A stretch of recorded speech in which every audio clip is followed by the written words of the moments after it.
Tokyo, the city where tradition meets cutting-edge technology. From bullet trains to AI cafes, everything here moves fast. And now, electric scooters are joining the rush. They're popping up on every street corner, promising a quick, cheap, and fun way to get around. But are they really safe to rent and ride through Japan's busiest streets? Should you, as a tourist or a resident, actually hop on one of these? Today, we're diving deep into the world of Tokyo's e-scooters to find out if they're a convenient dream or a risky gamble. In the last few years, Tokyo has seen a quiet revolution on its streets. The rise of electric scooter rentals. You've probably seen them, those sleek little vehicles parked in neat rows. Apps like LUUP, AnyGo, and Mobi are expanding their services across the city at an incredible pace.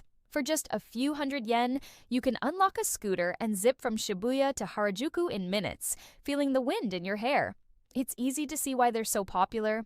For commuters, it's a brilliant way to skip the notoriously crowded morning trains. No more being squished like a sardine.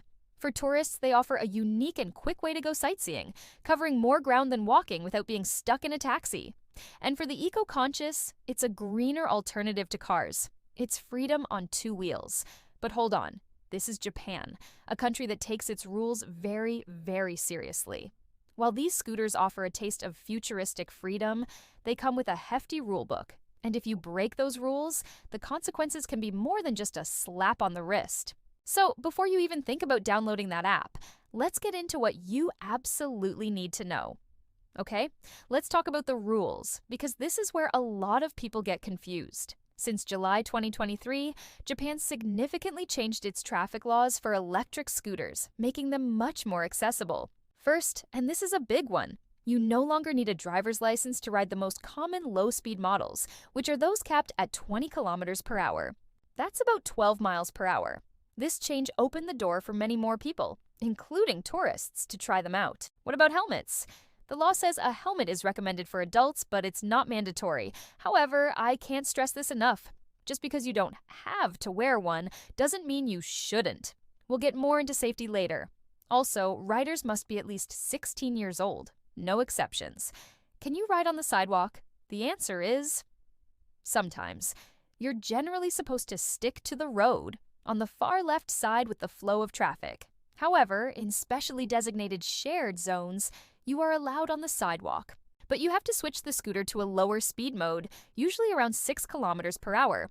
Every scooter you rent must have working lights, a number plate, and a bell. And the big no-nos are what you'd expect. Riding under the influence is strictly prohibited and carries severe penalties. Using your phone while riding? Don't even think about it. And these are strictly one-person vehicles, so no carrying passengers. Understanding these rules isn't just a suggestion, it's essential for a safe and legal ride. So, how does the whole rental process actually work? It's surprisingly simple, thanks to slick, user-friendly apps.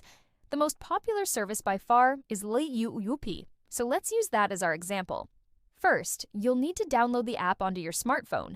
You'll then go through a registration process. This involves providing a form of identification, like your passport or residence card, to prove you're over 16. You'll also need to link a credit card for payment. The app will then require you to complete a short traffic rule quiz to make sure you understand the basics. It's all in English, so don't worry about a language barrier. Once your account is approved, you're ready to ride. Just open the app and look at the map to find a scooter station near you. When you get there, pick a scooter with enough battery, scan the QR code on the handlebar with your phone, and boom, it's unlocked. You're good to go. Now, for the tricky part, parking. This is not like some services in other countries where you can just leave the scooter anywhere. In Tokyo, you must return the scooter to a designated parking spot. These are clearly marked on the app's map. If you park it incorrectly, you could face a fine from the company or even get your account suspended. So always plan your trip from one parking spot to another. Let's be honest, riding an electric scooter through Tokyo can be an absolute thrill. Imagine gliding along the Sumida River with the Tokyo Skytree in the distance, or cruising past the glowing Tokyo Tower at sunset.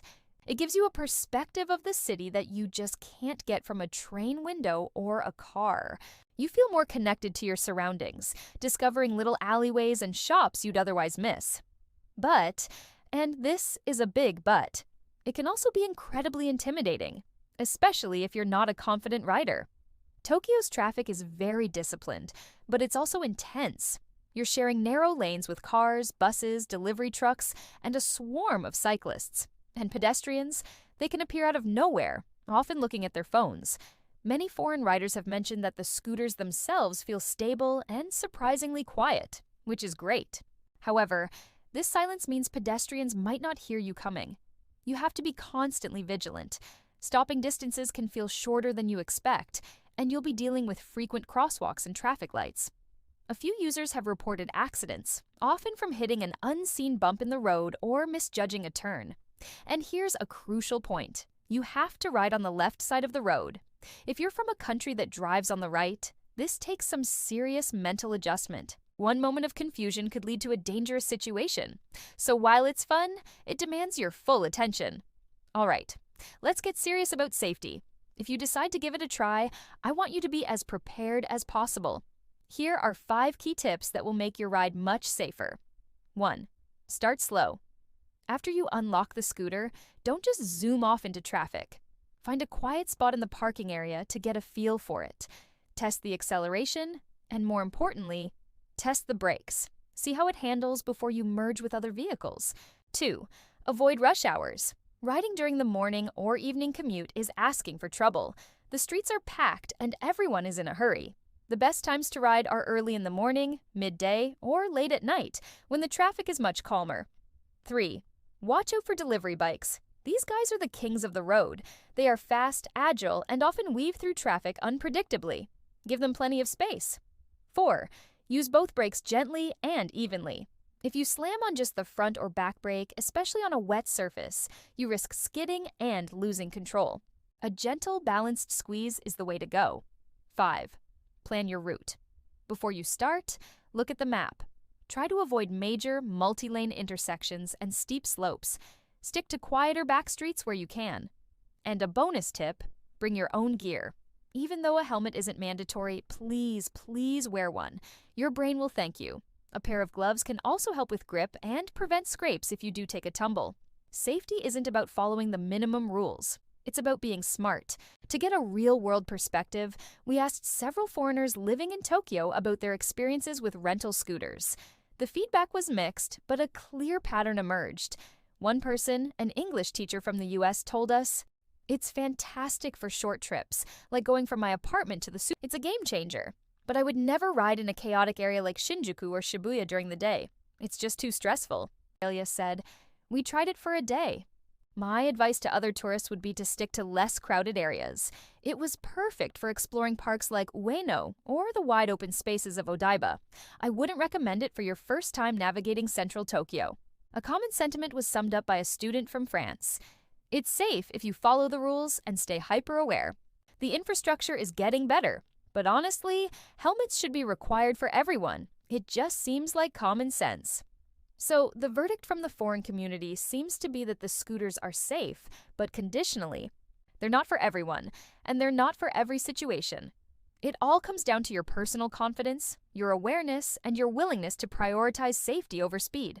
So, after all that, what's the final call? Renting an electric scooter in Tokyo, safe or risky?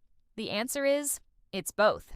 It's a tool, and like any tool, it can be incredibly useful or potentially dangerous depending on how you use it.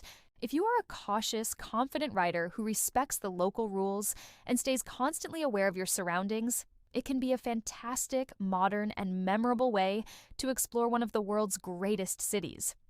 But if you're hesitant, easily distracted, or uncomfortable with the idea of navigating dense traffic on the left side of the road, it might be a risk not worth taking. Tokyo's streets demand 100% of your focus, and one small mistake can have serious consequences. So before you hop on, ask yourself a simple question.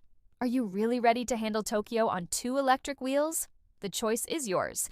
Would you try riding an electric scooter in Tokyo? Tell us your thoughts in the comments below. And if you found this helpful, don't forget to like and subscribe for more real-life insights into Japan. Thanks for watching!